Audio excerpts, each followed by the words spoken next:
is wonderful, and today we have a lot of great football conversations. Right around the corner, we have Chuck Pagano joining us in about 10 minutes. Yes, Chuck Pagano, the former head coach of the Indianapolis Colts, a man who had spent 36 years of his life coaching football, 18 in college, 18 in the NFL. Now it is official. He'll be back coaching with the Baltimore Ravens. Yeah, Charles. This news was broke yesterday. We will obviously miss the hell out of Chuck Pagano on this particular program, but we're incredibly happy that he's back in the game, in the sport, in the league that he loves. We'll chat with him in about 9 minutes or so to see how this decision come about. Was it because he hated Connor so bad? Is it because he hated this? Or is it because he missed the game? All these football guys, all of them, basically have a yearning to get back in the game. That's why you're seeing 70-plus-year-olds get head coaching jobs. That's why you're seeing Bill Belichick go back to UNC. That's why you're seeing Chuck, who is at the age of 64, going to be a senior secondary coach because they just love it. They can't live without it. I think we were able to scratch the itch for Chuck there for a bit when he would travel out here, experience a little bit of team. But now he's getting back into a building, back into a program, back into a franchise that he knows very well and respects very well. And I cannot wait to see how he does over there. So, you know, if you count Kyle Van Noy, which Kyle would like us to do as such, and then you obviously do the math with Lombo and Bill and now Chuck, it does feel as if a lot of the people that we talk to on a regular basis are getting jobs back in the sport that they love of football. And we would like to say we're incredibly proud of them. Hell yeah. Congrats to all the boys getting back out there. The Talks tables here at Boston Connor and at Ty Schmidt. Con man, do you think this is your fault potentially? Yeah, a little bit. But also, you know, that old man, he doesn't want to be home. You know, we've heard what he does at home. And sure, there are fleeting moments of very, very fun, syrup-filled adventures. But I feel like in this sense, Charles just loves the game. I mean, Pagano, I believe his brother used to coach there or is still there. One of them's in Washington. I'm not sure if he's still in Baltimore or not. But it does feel as though it is one of those situations where Chuck just loves coaching ball. I mean, he would get going here when he would start talking about the games, and it feels like now that he's back with Baltimore, who he mentioned, you know, recently, hey, this team can win it all, the secondary, all of it. It's just a perfect situation for Chuck. It is exciting to add Coach Chuck Pagano to our defensive staff and continue to develop and grow our young, talented secondary. Chuck brings a wealth of knowledge, experience, and coaching talent to our team. He has deep ties to the program and is excited to get to work. Let's go to 9-year NFL vet and a man who played every position in the secondary, corner, safety, and nickel, host of Everything DB, Good D, Bad D, Darius J. Butler. Yeah, D-Butch, you obviously played for a team that Chuck Pagano was the head coach, and obviously he and you had great moments together in the film room, on the field, in practice. You get it. What are the Baltimore Ravens getting out of this old-ass man who's now a senior secondary coach? Just a guy who loves ball, and he never, you know, he's one of those guys who never leaves the game. Even when he was here, he was still, you know, looking over the injury report and the weather and the refs and all the different intricate details that guys would do that or wouldn't do when they were on TV. He still had that coaching itch.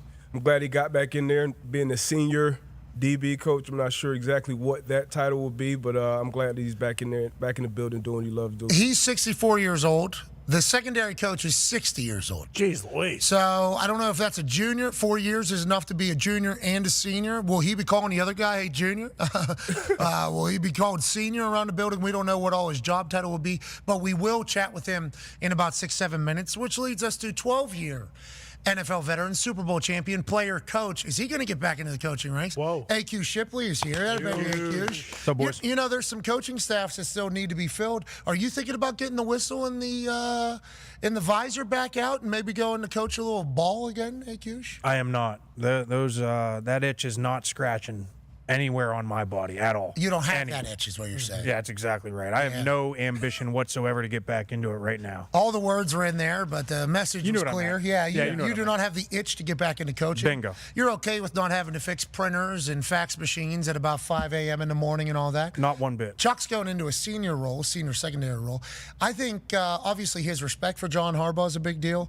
John Harbaugh's respect for him is a big deal. But I think all the things that D-Bud talked about were the amount of notes he was taking, he was still acting as if he was a coach. Just like Bill Belichick has been acting like he's still a coach. Just like Lombardi for the last year has been acting like he's a general manager. These guys can't get away. They can't, and they focus on the things other than just the tape. I think DB and I love to watch the tape, but I'm not checking the weather. I'm not checking the stats. I'm not checking the injury report. I'm not doing that. I'm just watching the tape. I like to watch the tape. I like to break down ball. I like to break down everything and all the different schemes and stuff like that. But he's doing that, and he was literally focusing like he's the head coach or like he's running a room. That's real. He really has been. Like, he joined that 33rd team because they get a call every single Wednesday with the lead officials to know what the point of emphasis is going to be for this. Like, all these guys, you know, and they try to be cool whenever they want. I'm going to go and join my family. Be fun. I'm going to join my family. I'm going to be grandpa, you know, that my grandkids always wanted. And it's like, no, you're not.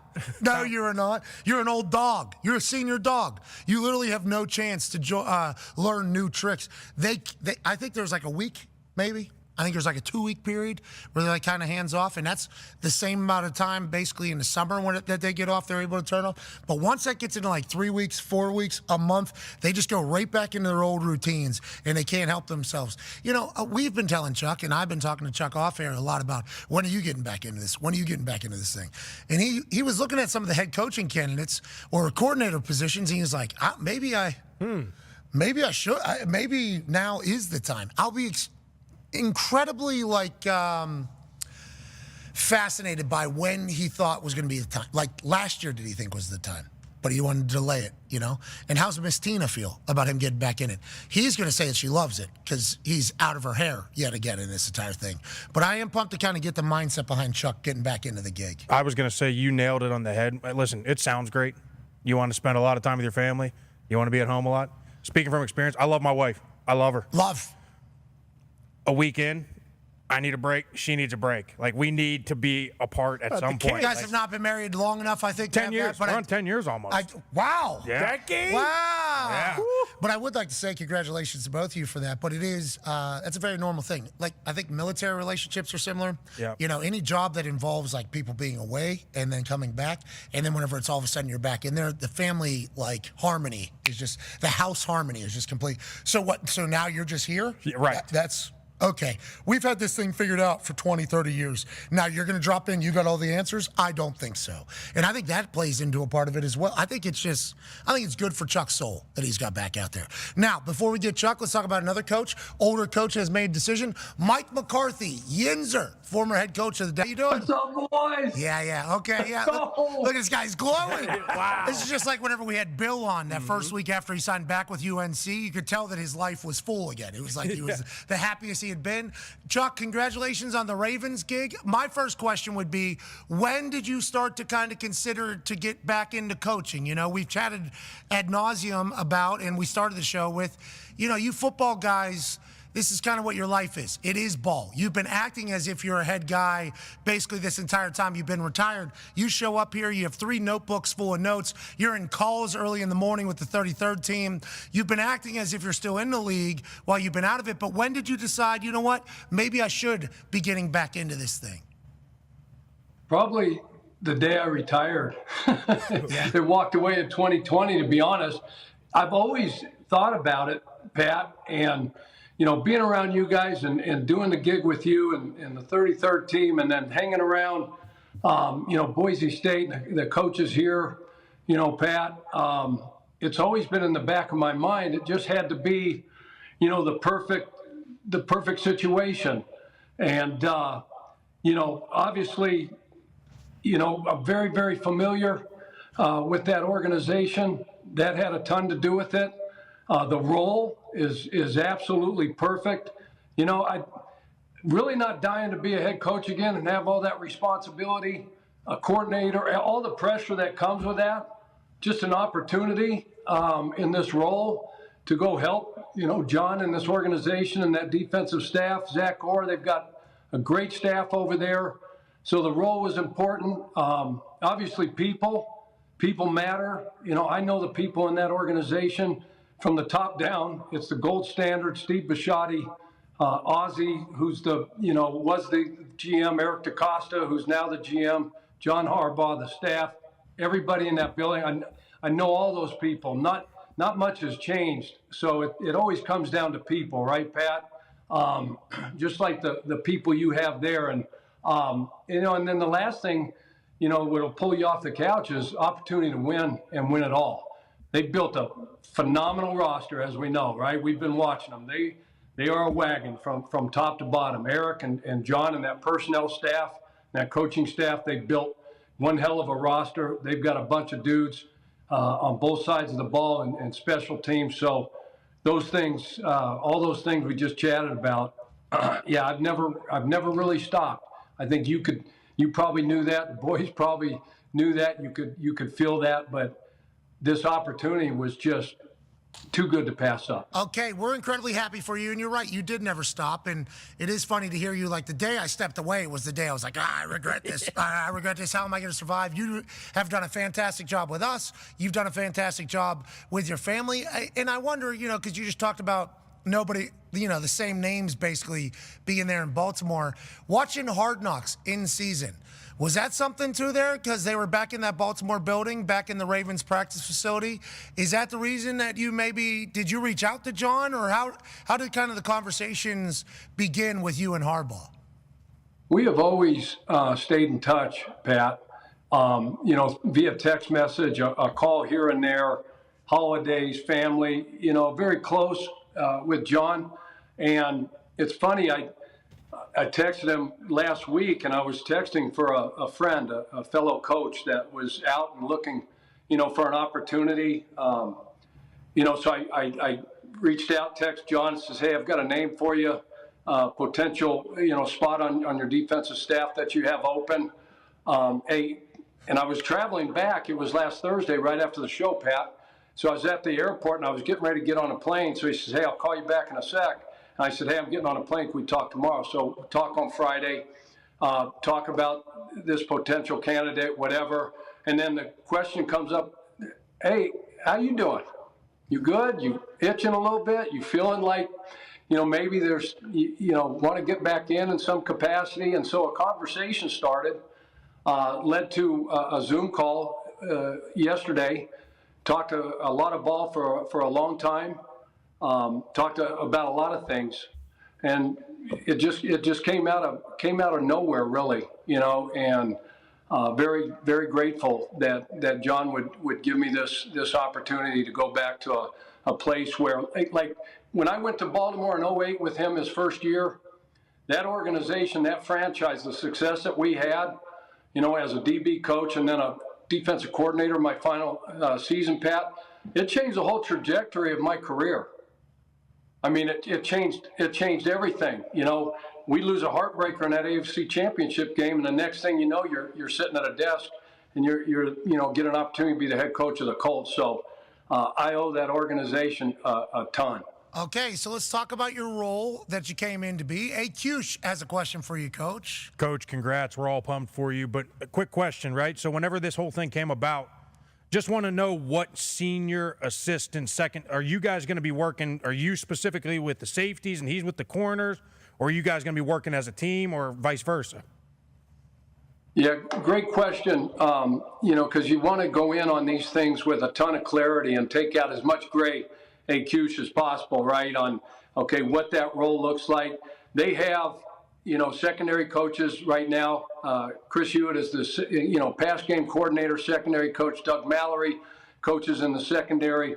Both long-time veteran coaches, know shit ton of ball, obviously, know the back end. I get an opportunity to go in, fill a role in the back end where, how can I mentor? How can I help? What can I add to this? Go through the things, very familiar with the scheme. Obviously, that scheme, AQ, has not changed for the last, 100 years, it seems like. That thing has been intact. There's been coordinator after coordinator after coordinator, but the nuts and bolts of that scheme have not changed. So it's an opportunity for me to go in and, hey, what do you need? What do you need me to do? How can I help you guys develop these players? They've got phenomenal players back there. We know that, the Kyle Hamiltons of the world, Marlon Humphrey, Brandon Stevens, our Darius, phenomenal job. They've got a bunch of dogs. Nate Wiggins is a rookie out of Clemson after his first year, very promising. So, ton of great players and an opportunity just to contribute and help build. How's Miss Tina feel about this? Getting you back out of the house, back into a facility. She's loving it, I assume. Yeah, she's fired up, and now, yesterday, but now you wake up 2:30 in the morning again, and the wheels are spinning, and now, God, I got all this stuff to do, all this response, whatever. Like, we got to get things in order. She's jacked up. 4 of the best years again that we had as a family, was in Baltimore, that 08 to 2011 stretch, Pat. So she's fired up. Yeah, it's just a phenomenal place. There's a lot of familiar faces for her as well from a, coaching staff perspective, wives, those kind of things. So she's excited. This thing's in order here. We got everything in order. So it's like, I'm going to move out of here, Pat, and get myself a little flat, hopefully close to Little Italy. Used to hang out there a lot in Baltimore. Okay. I mean, they've got some freaking amazing spots down there, right? Wow, I didn't know that. And give me a little spot. She'll come back and forth, but, she's not going to be lonely. My kids I'm sure they're going to be moving in here pretty quick as soon as I am out the door. Yeah, well, I appreciate that. Obviously, out there in Boise, you got a beautiful place, beautiful view, beautiful life. Heading back to Baltimore, a place you know well. Maybe you'll be near Little Italy. Maybe you'll be near Jimmy's Famous Seafood, who said you'll never have to pay for another crab cake. Take them up on that offer, for sure. Absolutely. Yes, every night maybe, No. especially if Miss Tina's not there. Yeah, We'll take crab genius. cake every single night from Jimmy's. Make sure that's delivered. Yeah, you know what they say, if it's free, give me 3. Capital and FedEx Field in Landover, Maryland. They love their football in this part of the country, and this crowd is ready to go as their guys will match up With the Buffalo Bills.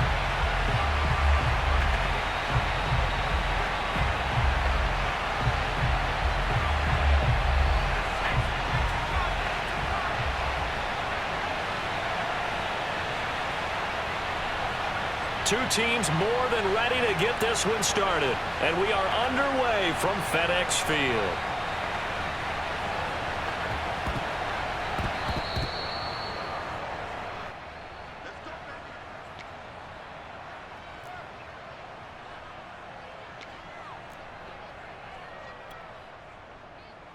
Ball up to the 35 now as they come up on 1st and 10.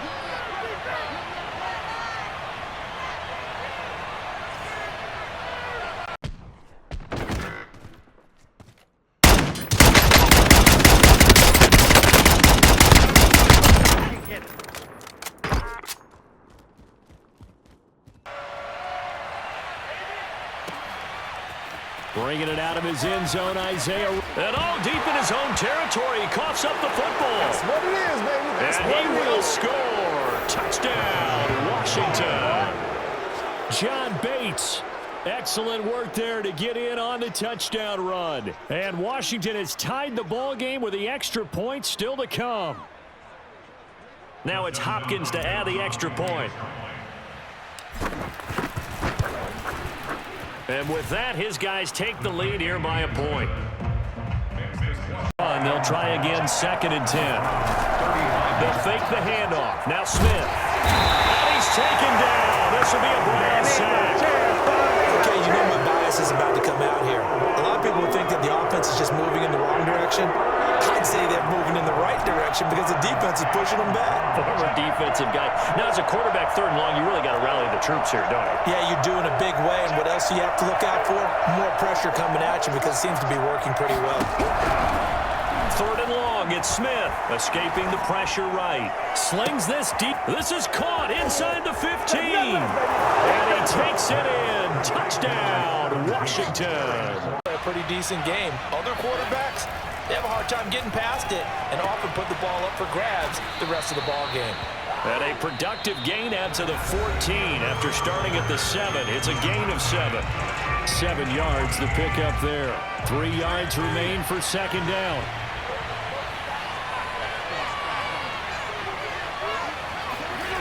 Fitzpatrick now. Slings this deep from McLaurin. It got his man complete. And all the way down to the 24-yard line. Quite a show of arm strength right there. That was in the air for a long time, and it was on target, too. And from where we sit, if you had told me that that ball was somehow going to get from point A to point B, I would have told you no way. I mean, that was an absolute cannon shot, and he still dropped it right on the money, too. And that ball traveling 68 yards in the air, according to Next